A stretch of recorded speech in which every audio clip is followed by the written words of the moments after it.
Hi guys, I just wanted to make a quick tutorial to help you submit an assignment using a website URL. You'll be using this frequently throughout the year, but it's really easy. You'll get the hang of it quick.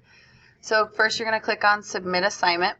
Then you're going to see your options here for how to submit via Canvas. Website URL is what you're going to use, for example, for Prezi, Canva, Google Docs, all sorts of things. So you click on Website URL.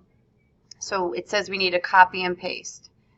And I have a Google Doc here that I'm going to drag over and copy and paste.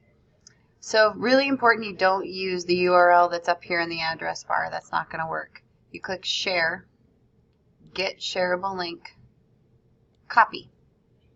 It's really that easy. Then I'm going to hit Paste and Submit.